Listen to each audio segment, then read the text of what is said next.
catalytic hydrogenation reaction.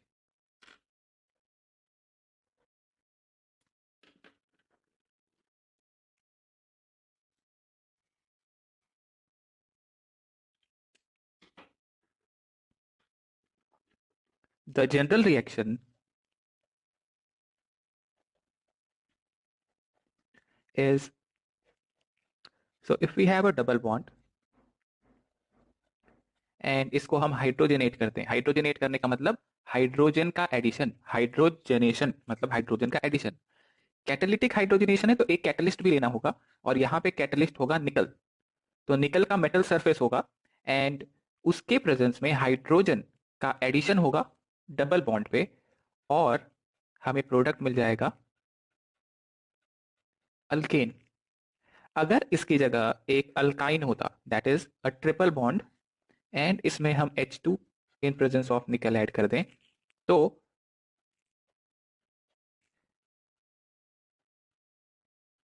4 hydrogen यहाँ पे add हो जाएंगे. कुल मिला के समझना इतना है कि जितना पाई बॉन्ड है वो सब हाइड्रोजन ऐड हो जाएगा उस पर और सिर्फ सैचुरेटेड कंपाउंड बच जाएगा. सो हाइड्रोजन का एडिशन होता है इसमें, इसको बोलते हैं hydrogenation in presence of a catalyst, तो इसको बोलते हैं कैटालिटिक हाइड्रोजनेशन.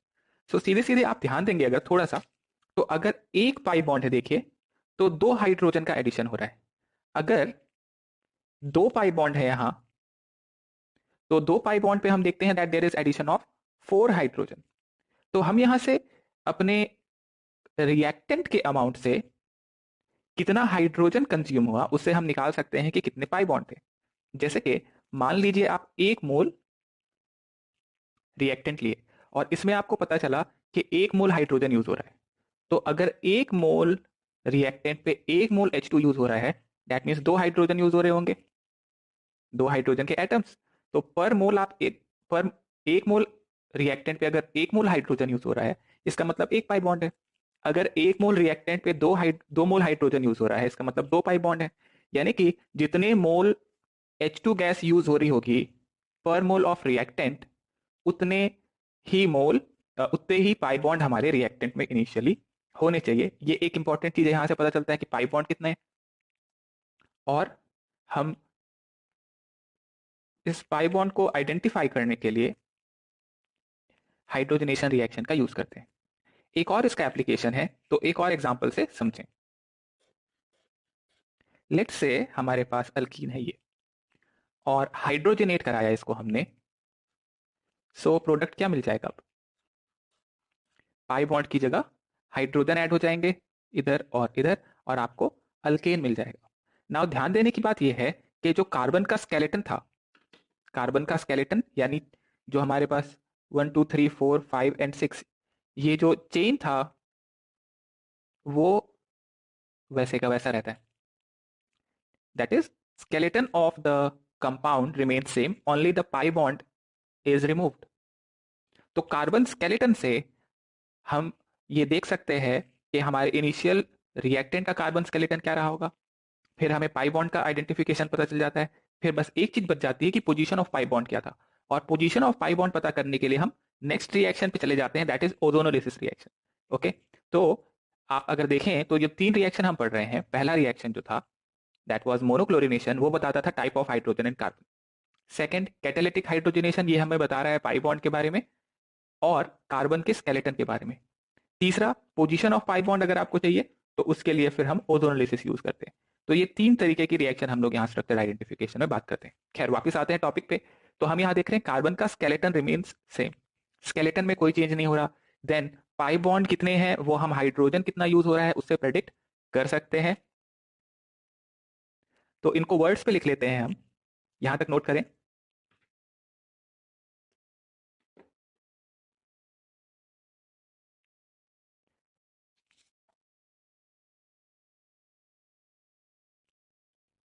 नोट कर लिया हमने.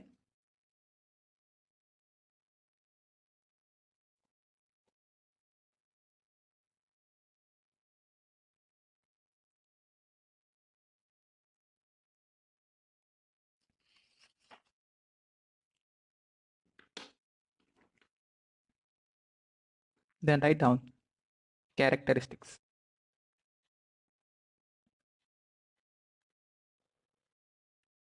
Characteristics of hydrogenation reaction. First point, the positional isomers of unsaturated hydrocarbon, bracket में लिख लेना, position of multiple bond different, give same product, on hydrogenation.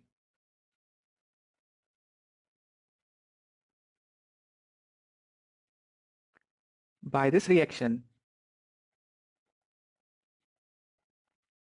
position of unsaturation,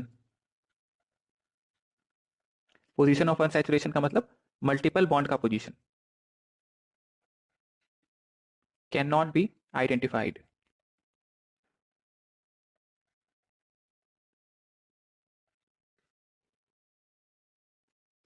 so positional isomers, अगर multiple bond की position अलग है तो इस reaction से आप ये नहीं बता सकते कि प्रोडक्ट में डबल बॉन्ड कहाँ पे लगा होगा और ट्रिपल बॉन्ड कहाँ पे लगा होगा. ऑल्सो आप ये नहीं आप ये पोजिशनल आइसोमर्स हैं तो वो सेम प्रोडक्ट देंगे, बट पोजिशनल आइसोमर्स कैसे होने चाहिए, that the position of multiple bond different होना चाहिए.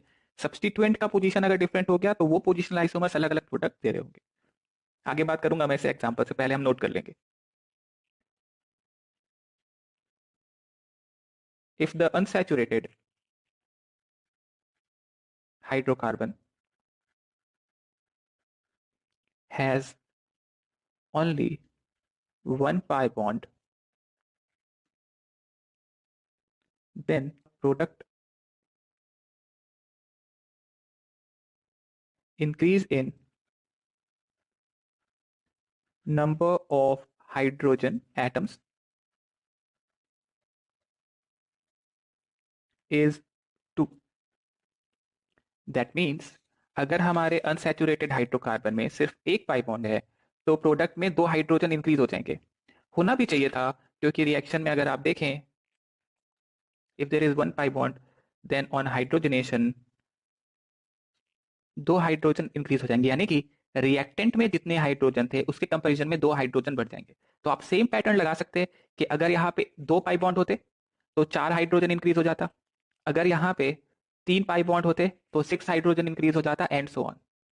ओके, तो प्रोडक्ट में 2 हाइड्रोजन अगर बढ़ रहा है तो 1 पाई बॉन्ड होगा, 4 हाइड्रोजन बढ़ रहे हैं तो 2 pi bond. Third point, the unsaturated chain isomers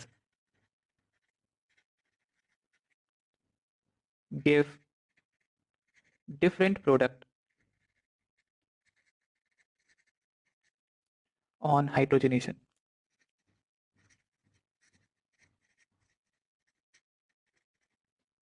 The unsaturated chain isomers give different product on hydrogenation.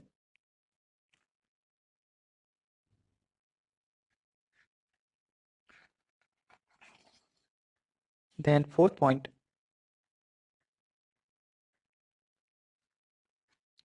on hydrogenation,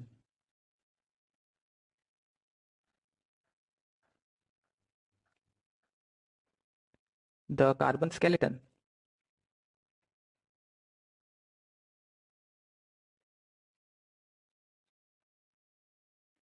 do not change.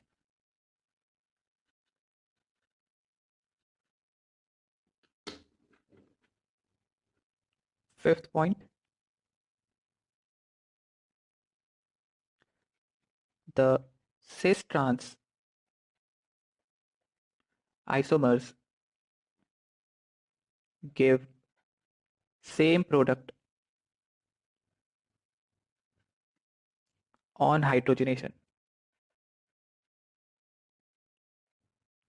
Cis trans isomers give same product on hydrogenation. Cis trans isomers, और यहाँ पे आप लिख सकते हो geometrical isomers,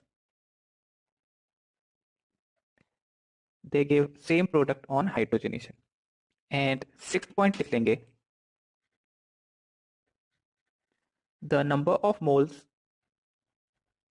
of H2 consumed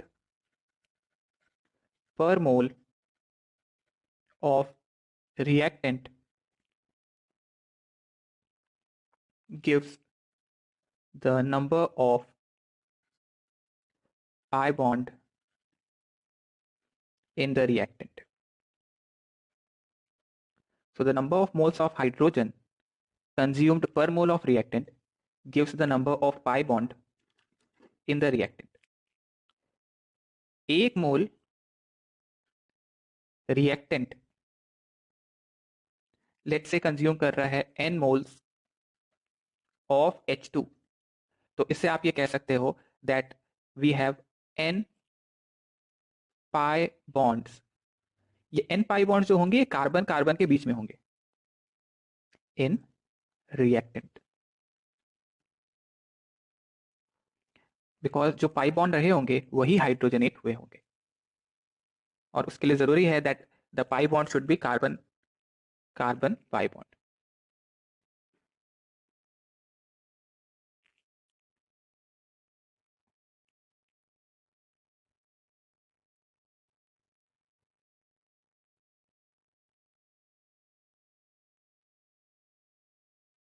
note करें।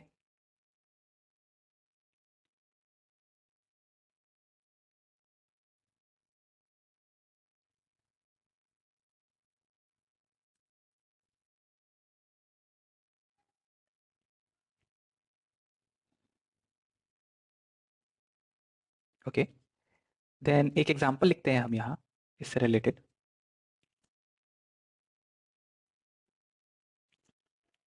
कर लिया नोट यहाँ तक?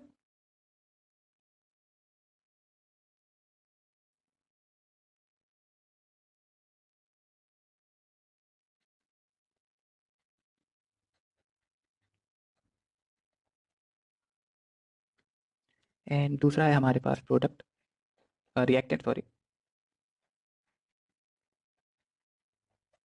सो हाइड्रोजनेशन करा रहे हैं हम यहाँ पे, that is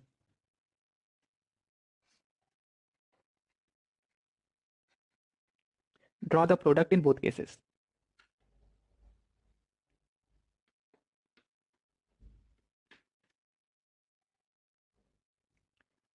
so in first one hydrogenation जब आप कराते हैं तो ये मिलेगा। सेकेंड में जब आप हाइड्रोजनेशन कराते हैं that means we have same product, because the initial reactants these two are positional isomers। Positional isomers में अगर पाई बॉन्ड का पोजीशन अलग अलग होगा तो we get the same product. Okay, then second one, second example. तो एक चीज हमने सीख ली दैट पाई बॉन्ड के पोजीशन अगर आप सिर्फ बदल रहे हो तो आपको प्रोडक्ट सेम मिलने वाला है।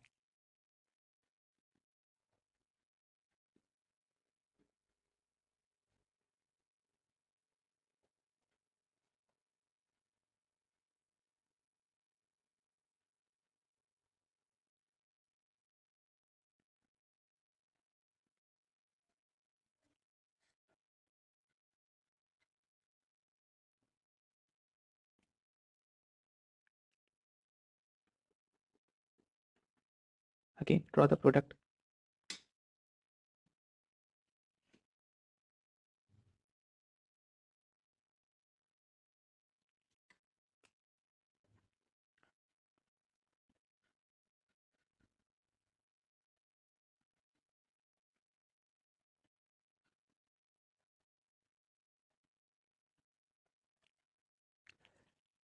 इनिशियल रिलेशनशिप, अगर हम इनिशियल रिएक्टेंट्स में रिलेशनशिप देखें तो 1 2 3 4, इधर 1 2 3 4 5, these two are chain isomers.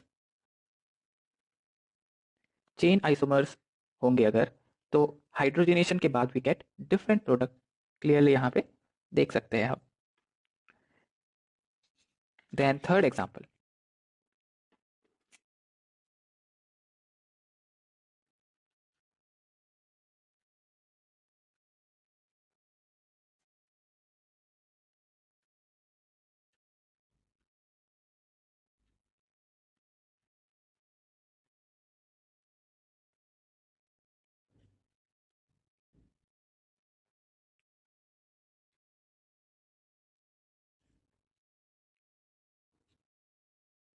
Again, draw the products.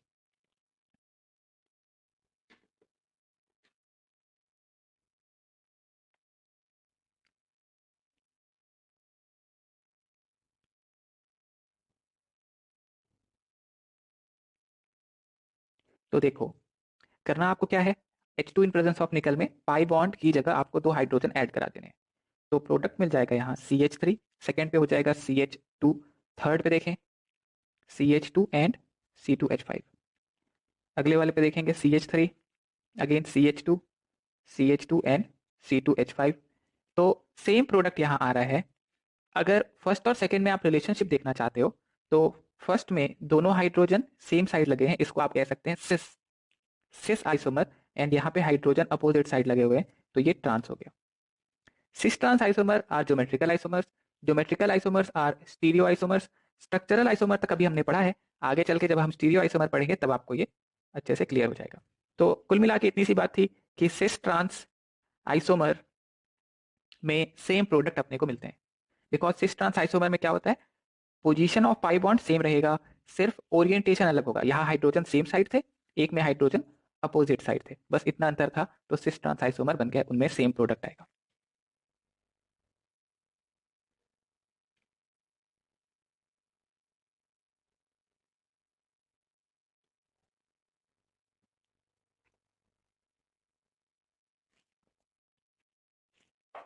Okay, एक और एग्जांपल देख लीजिए।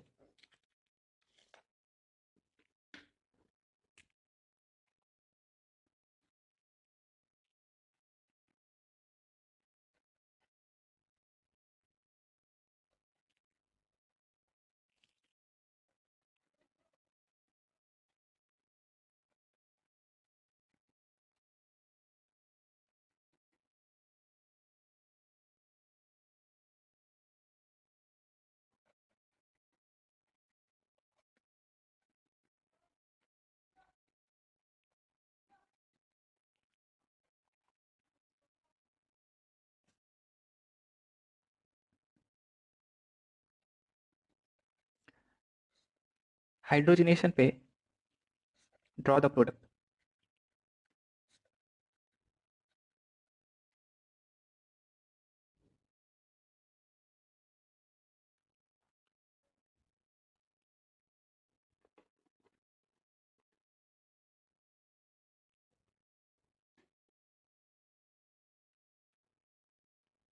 सो we have to draw the product here.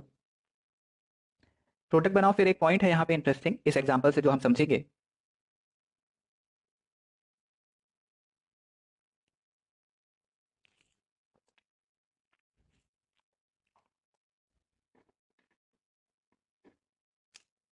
हो गया होगा अब तक।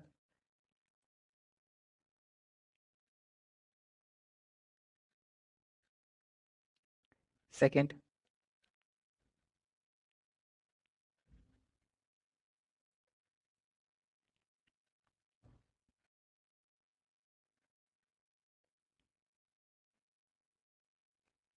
तो what is the relationship between the three reactants? All these three we can say are positional isomers. तो क्या पोजिशनल आइसोमर्स में सेम प्रोडक्ट आएंगे? तो हम जब प्रोडक्ट देखते हैं तो हमें समझ में आता है कि सेकेंड और थर्ड में प्रोडक्ट अलग अलग है। ऐसा क्यों हुआ? तो बड़ा सिंपल सा है, रिएक्टेंट देख के आप ये पॉइंट समझ तो गए थे कि अगर डबल बॉन्ड का सिर्फ पोजीशन अलग अलग है तो स्केलेटन तो चेंज होता नहीं है, कार्बन स्केलेटन, तो पाई बॉन्ड बस खत्म हो जाता है, तो स्केलेटन सेम रहता है।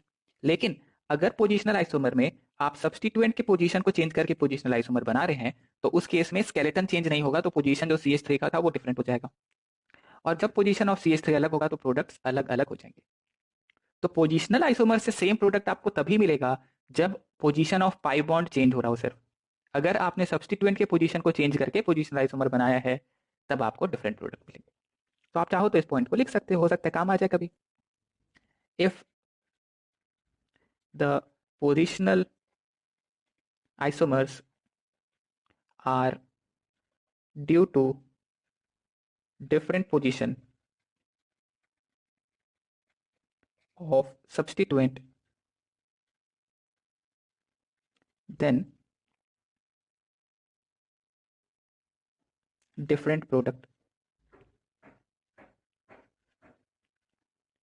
are obtained।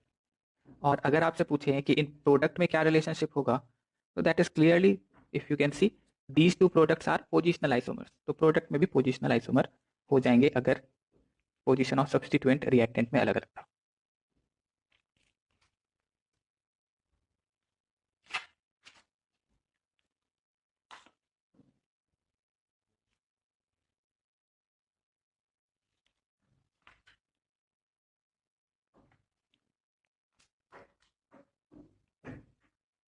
Okay, next example.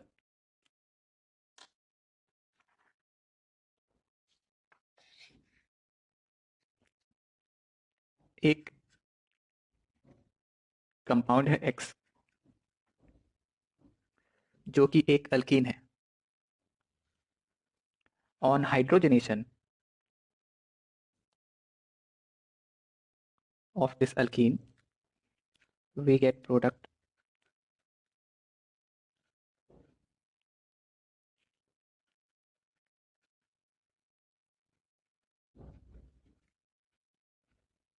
then draw the structure of alkene X।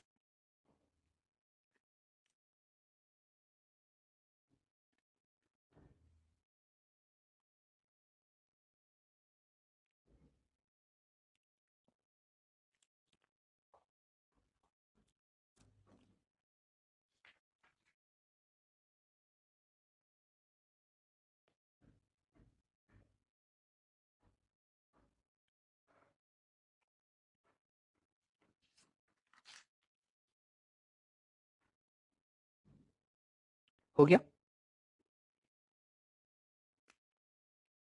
सो एक अल्कीन है जो हाइड्रोजनेशन के बाद ये अल्केन दे रही है।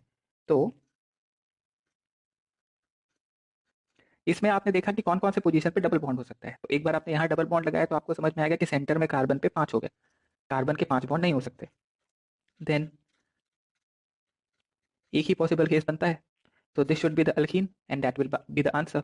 तो अगर एक अल्कीन से प्रोडक्ट मिल रहा है तो इसका मतलब ये हुआ कि एक ही पोजीशन था यहाँ पे, राइट। बाकी सारे पोजीशन पे अगर आप लगाएंगे तो कार्बन के 5 बॉन्ड हो जाएंगे, इस वजह से पॉसिबल नहीं था।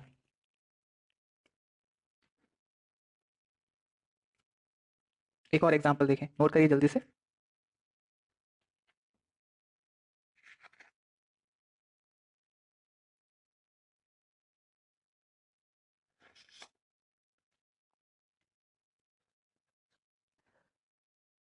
A single alkyne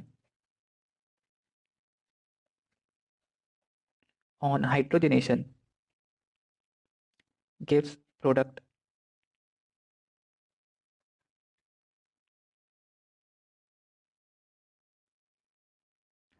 then draw the structure of alkyne।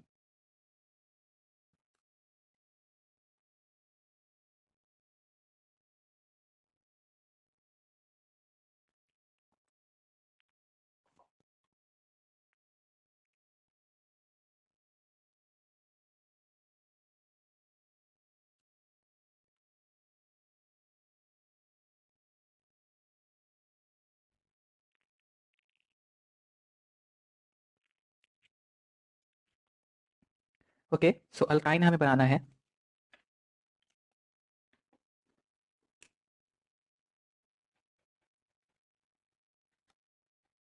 तो अगर आप पोजीशन देखें तो ये एक हो सकता है। फिर आप सोच सकते हैं कि हम क्यों ना यहाँ ट्रिपल बॉन्ड बना दें, ये भी तो एक पॉसिबल केस है। बट अगर आप ध्यान देंगे तो ये दोनों पोजीशंस, ये दोनों स्ट्रक्चर्स आइडेंटिकल स्ट्रक्चर्स हैं, अलग अलग नहीं है। सिमिलरली आप अगर ट्रिपल बॉन्ड एक तीसरे एंड पे बनाते तो ये भी सेम ही रिएक्टेंट हो जाता, बिकॉज IUPAC नेम इनके सेम होते। So this would be the answer. जो पॉइंट था वो ध्यान दीजिए, नोट करके लिख सकते हैं आप यहाँ। If a particular saturated hydrocarbon is produced by a single unsaturated hydrocarbon, then either only one position for unsaturation will be available, or all the positions of unsaturation are identical. तो अगर हम कह रहे हैं कि एक सैचुरेटेड हाइड्रोकार्बन है जो सिर्फ एक ही अनसैचुरेटेड हाइड्रोकार्बन से बन रहा है, तो इसका मतलब या तो एक ही पोजीशन था अनसैचुरेशन के लिए, या फिर सारे के सारे अनसैचुरेशन के पोजीशन एक जैसे थे। जैसे इस एग्जांपल में आप देखें सारे पोजीशन एक जैसे थे, और इसके पहले वाले एग्जांपल में हमने देखा that there was only one position available for unsaturation.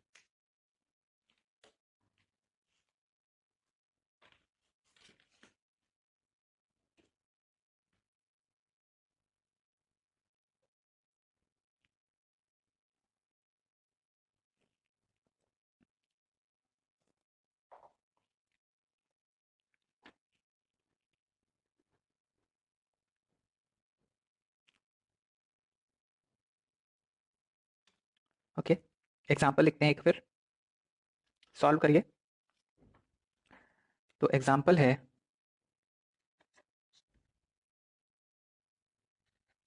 Right the structure of lowest molecular wait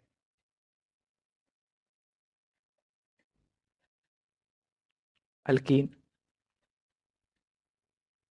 which on hydrogenation give an alkane which on hydrogenation, sorry, which on monochlorination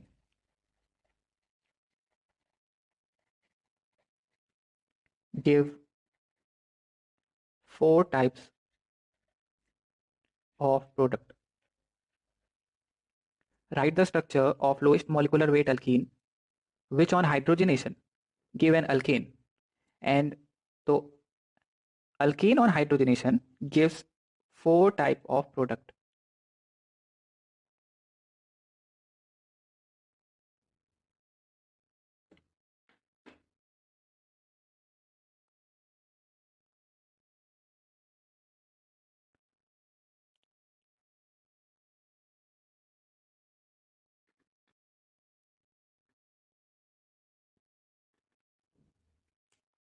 सो ऐसे क्वेश्चंस को solve करने के लिए हम flow chart का इस्तेमाल कर सकते हैं।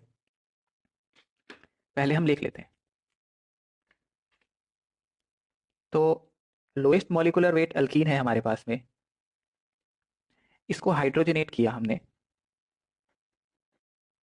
और हाइड्रोजनेट करने के बाद मिलता है एक अल्केन। देन अल्केन में जब आप मोनोक्लोरिनेशन करा रहे हैं तब मिलता है हमें फोर टाइप ऑफ प्रोडक्ट। तो ये हुआ हमारा फ्लो चार्ट। अल्कीन जो था वो होगा CnH2n, हाइड्रोजनेशन के बाद अल्केन बन जाएगा that is CnH2n+2, and four type of product that is CnH2n+1, और एक यहाँ क्लोरीन ऐड हो जाएगा। इसमें हमें four different type of product से शुरुआत करनी पड़ेगी।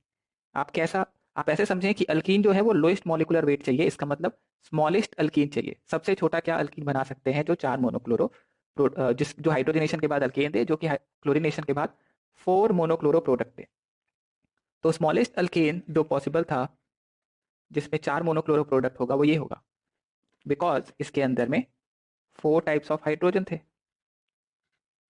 4 टाइप्स ऑफ कार्बन होने की वजह से। तो ये अल्केन बना किस अल्कीन से होगा?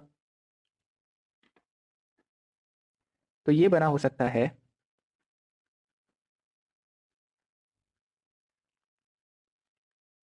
या फिर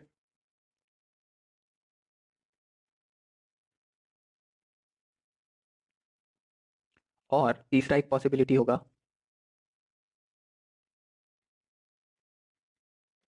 तो ये 3 हमारे पास अल्कीन हो सकते हैं, जिससे ऐसा अल्कीन मिलेगा जिससे 4 मोनोक्लोर। अब ये आपको बना बना के चेक करना पड़ेगा। तो 2 कार्बन का आप अल्कीन बना के देखते, इसमें आपको दिखा 1 टाइप ऑफ प्रोडक्ट है, फिर आप 3 पे पहुंचते, तो आपको यहाँ दिखाई देता दैट 2 टाइप ऑफ कार्बन मिल रहा है। फिर आप क्या करें, तो आप 4 पे चले गए। 4 पे भी आपको समझ में आया कि यहाँ 4 टाइप ऑफ प्रोडक्ट नहीं मिल सकते।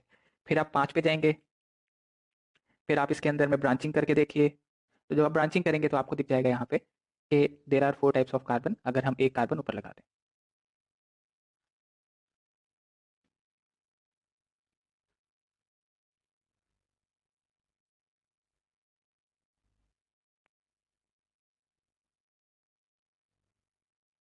ओके, नेक्स्ट एग्जांपल करें, नोट कर लीजिए। तो देखिए हिंट हमें यहाँ से पता चला 4 टाइप ऑफ प्रोडक्ट होना चाहिए, इसका मतलब 4 टाइप ऑफ हाइड्रोजन होनी चाहिए थे एल्केन में। और क्योंकि आपको स्मॉलेस्ट मॉलिक्यूलर वेट अल्कीन चाहिए, तो आप सबसे छोटा ऐसा कौन सा अल्कीन बना सकते हो जिसमें 4 टाइप ऑफ प्रोडक्ट हो। फिर वहां से आप अल्कीन पे पहुंचेंगे। अल्कीन आपने पता कर लिया, उसके बाद फिर आप उससे अल्कीन पे पहुंच सकते हैं। नोट करिए।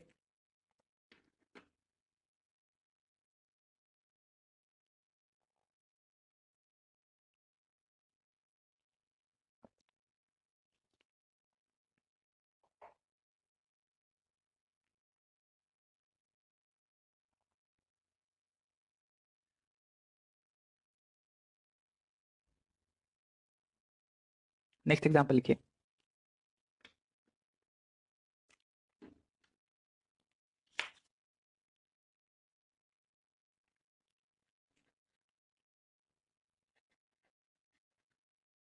Right all the alkynes isomers which on hydrogenation produce 3 methyl pentane। बहुत सिंपल सा क्वेश्चन है, सबसे हो जाएगा right all the alkynes isomer which on hydrogenation produce 3 methyl pentane.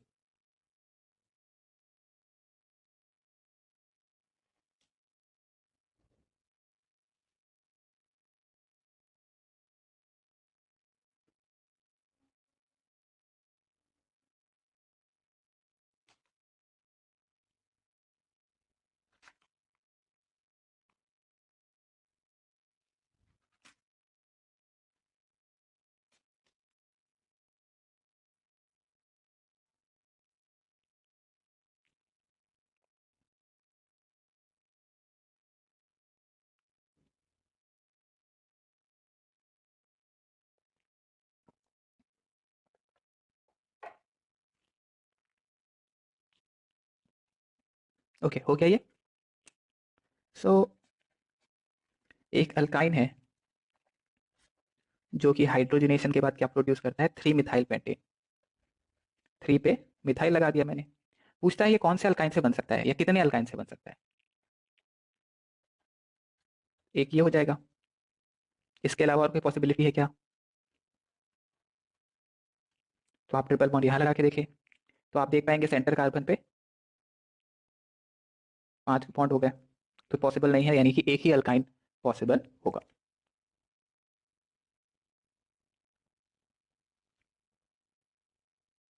Okay, next example.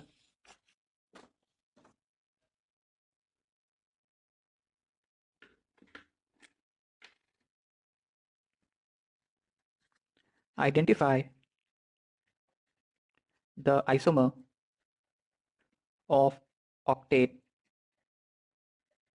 which cannot be produced by any hydrogenation of unsaturated hydrocarbon.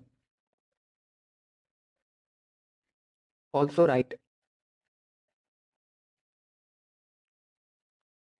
the number of monochloro product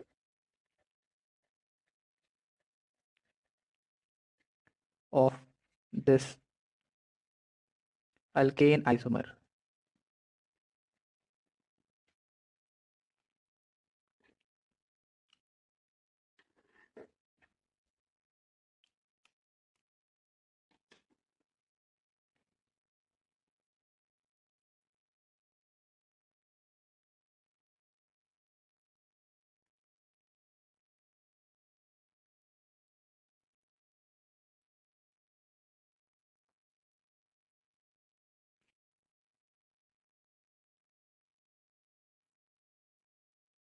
okay, तो octane का हमें isomer ढूंढना था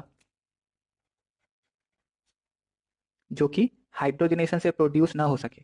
तो इसका मतलब ये है कि आप पोजीशन ही मत रखो अनसैचुरेशन का, तो एक ही पॉसिबल केस होगा। यहाँ पे आप कहीं भी अनसैचुरेशन नहीं लगा सकते। So this should be the alkane, और इसका अगर हम क्लोरीनेशन करा दें तो सारे कार्बन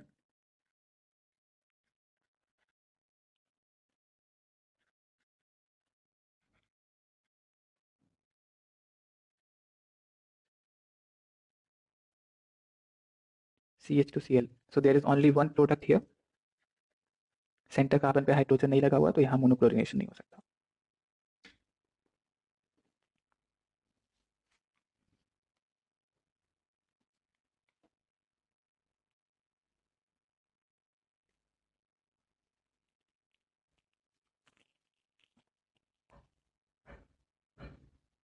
नोट कर लिया हमने। Next example, identify the number of all the isomeric alkenes which on hydrogenation give ethyl cyclopentane। Identify the number of all isomeric alkenes, यानी मुझे नंबर चाहिए कितने ऐसे अल्कीन्स होंगे जिनके हाइड्रोजनेशन से इथाइल साइक्लोपेंटेन बन सकता है।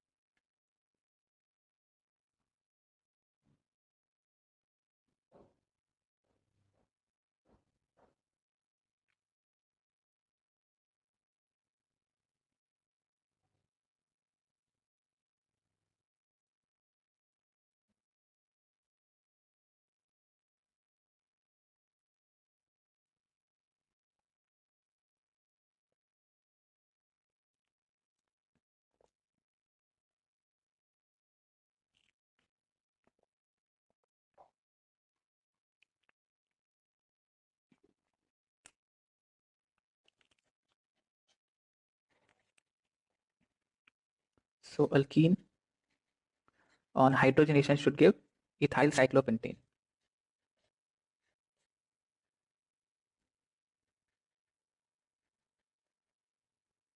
ओके, तो आप डबल बॉन्ड यहाँ कितने डबल बॉन्ड के पोजीशन है, तो देखिए अगर आप इसे देखें तो डबल बॉन्ड आप यहाँ लगा सकते हो, देन डबल बॉन्ड आप यहाँ लगा सकते हो 2, यहाँ लगाओगे तो 3, 4, ये पोजीशन भी 3 है, this is 4th and this is 5। चाहो तो आप ड्रॉ कर करके चेक कर सकते हो, ये एक हो जाएगा, देन 2, 3, इस तरीके से आप बना बना के देख सकते हो। तो टोटल 5 ऐसे पोजीशन है, तो आंसर आ जाएगा 5। There are 5 alkenes possible.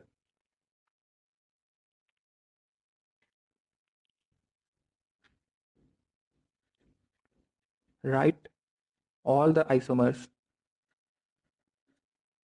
of C8H12 which on hydrogenation give 1,4 dimethyl cyclohexane। Write all the isomers of C8H12 which on hydrogenation give 1,4 dimethyl cyclohexane।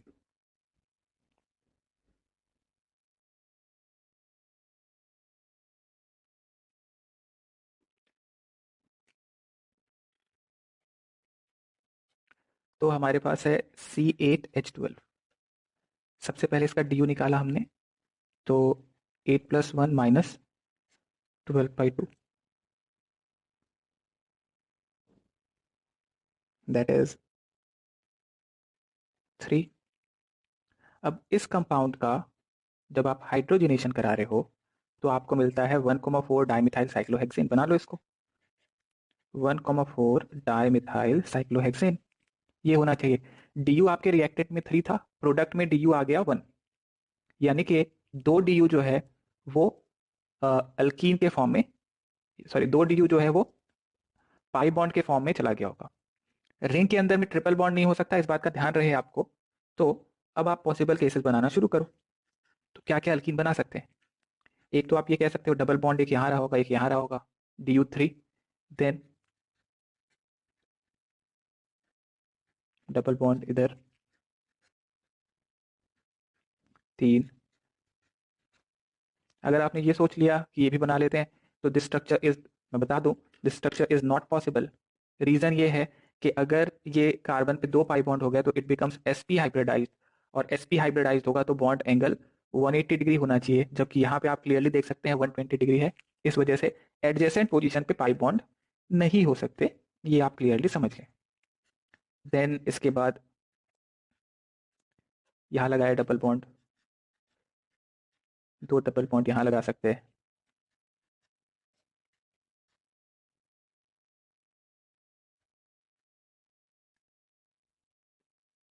सो ये इन सब में अगर आप हाइड्रोजनेट करें तो आपको प्रोडक्ट ये मिल जाएगा। एक और पॉसिबल केस हो सकता है जो मुझे दिख रहा है, वो ये है।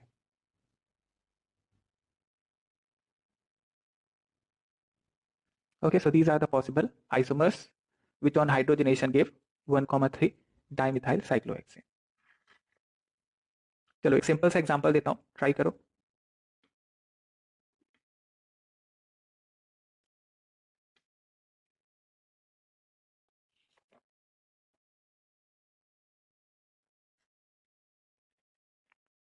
Write all the possible alkene isomers which on hydrogenation give 3,4 dimethyl hexane. Write all the possible alkenes which on hydrogenation give 3,4 dimethyl hexane.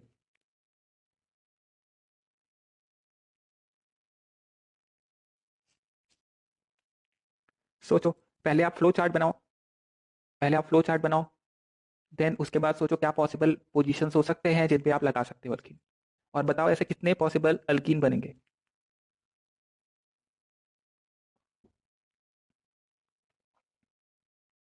कितने पॉसिबल अल्कीन आइसोमर आ रहे हैं जिससे 3,4 डाइमिथाइल हेक्सेन आ सकता है?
सो 3,4 डाइमिथाइल हेक्सेन बनाना है, तो ये हो गया हमारा फाइनल प्रोडक्ट। अभी से मुझे देखना है कि कितने ऐसे अल्कीन है जिससे पॉसिबल। तो मैं डायरेक्ट प्रोडक्ट बना के समझा रहा हूँ। एक डबल बॉन्ड यहाँ आ सकता है। अब यहाँ जो डबल बॉन्ड आएगा और फर्स्ट पोजीशन पे ये दोनों तरफ से आइडेंटिकल है, तो ये 1 पोजीशन अगर है तो ये भी 1 होगा। सिमिलरली ये सेकेंड पोजीशन अगर है तो ये भी सेकेंड होने वाला है, दोनों पोजीशन एक जैसे। देन थर्ड, यहाँ पाई बॉन्ड आ सकता है, और फोर्थ, ये दोनों भी एक जैसे होंगे। तो ऐसे 4 अल्कीन होने चाहिए। अब आप चाहो तो ड्रॉ कर करके भी देख सकते हो। डबल बॉन्ड यहाँ लगा दिया, 1, then 2,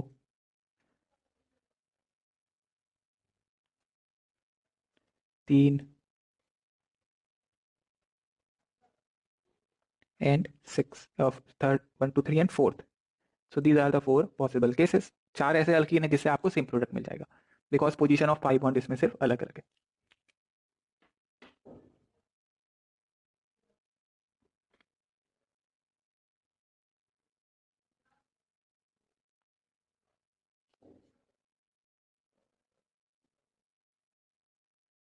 Okay. Next example.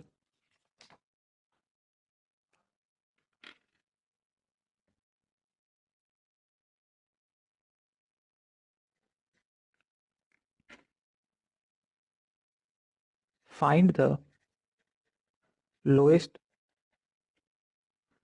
molecular weight, most unsaturated hydrocarbon which on hydrogenation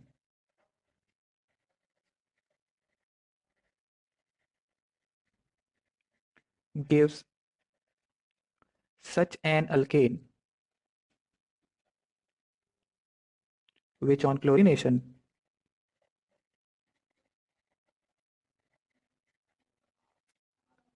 gives 2 monochloro product.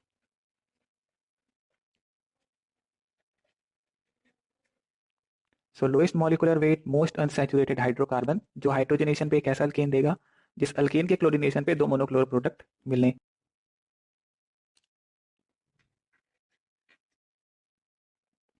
Okay, so let the compound be X which on hydrogenation gives a alkane. Okay, let the alkane be Y and which on chlorination gives a product which have 2 monochloro product.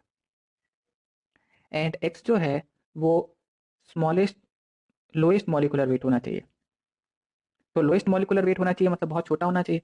2 monochloro product के हिसाब से अगर आप जाएंगे तो smallest में सबसे smallest होगा 3 कार्बन.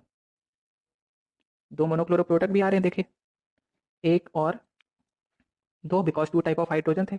तो इस अल्केन के हिसाब से लोएस्ट मॉलिकुलर वेट और मोस्ट अनसैचुरेटेड, जितना आप अनसैचुरेशन कर सकते थे उतना कर दो. तो आपने क्या किया, 2 डबल बॉन्ड कर दिए या आपने एक ट्रिपल बॉन्ड कर दिया और एक CH3 कर दिया. इससे ज्यादा अनसैचुरेशन तो नहीं हो सकता. अब इसका मॉलिकुलर वेट अगर हमें फाइंड करना है तो मॉलिकुलर वेट भी निकाल लेंगे. तो देयर इज 3 कार्बन, तो 12 इंटू 3 प्लस 4 हाइड्रोजन कितना आ जाता है 40. So that should be the answer.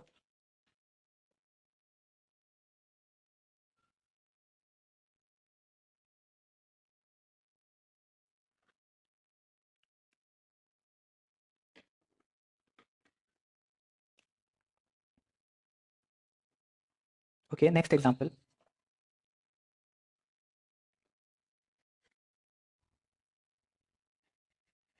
A single alkyne on hydrogenation it gives C6H14. On chlorination we get C6H13Cl. That gives N product and this is Q and this single alkyne is P. So we have to find P, Q and N. Find P, Q and N.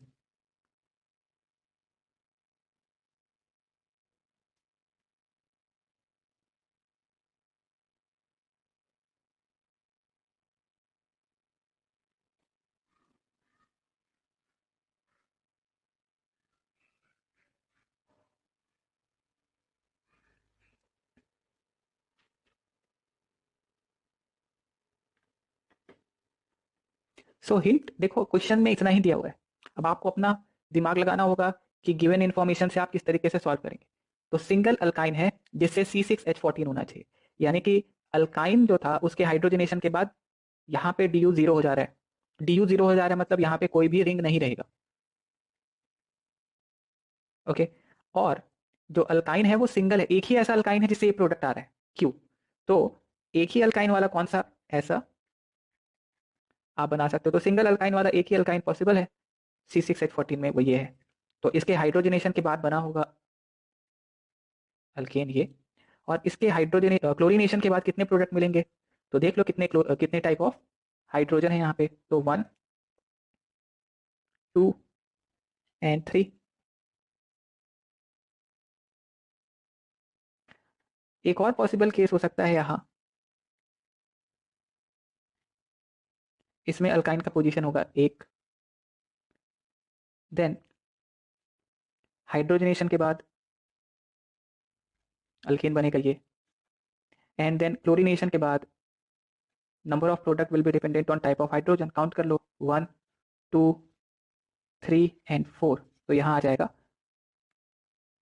4 product, यहाँ आएगा 3 product. So these are the 2 possible cases possible here, दोनों option correct हो जाएंगे।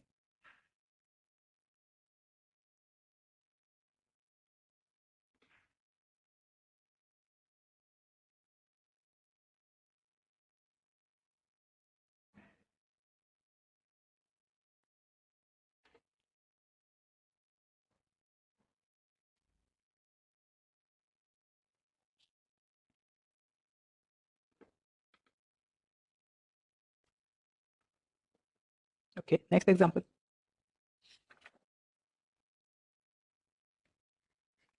So P and R are two alkynes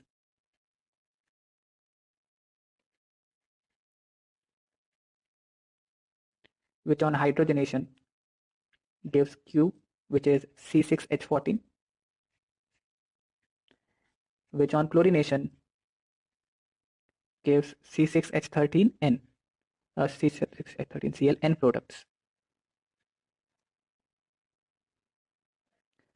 Find P, R, Q, N.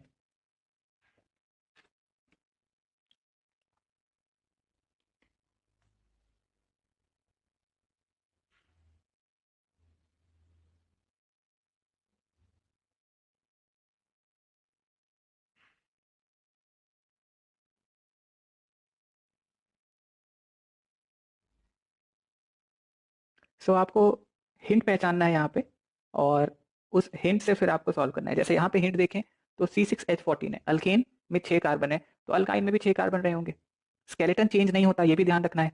तो और ऐसे 2 alkyne है जिससे सेम प्रोडक्ट आ रहा है, तो ऐसे कौन से 2 अल्काइन होंगे जिससे सेम प्रोडक्ट आ सकता है, तो 2 अल्काइन वाला एक केस ये होगा, और दूसरा हो जाएगा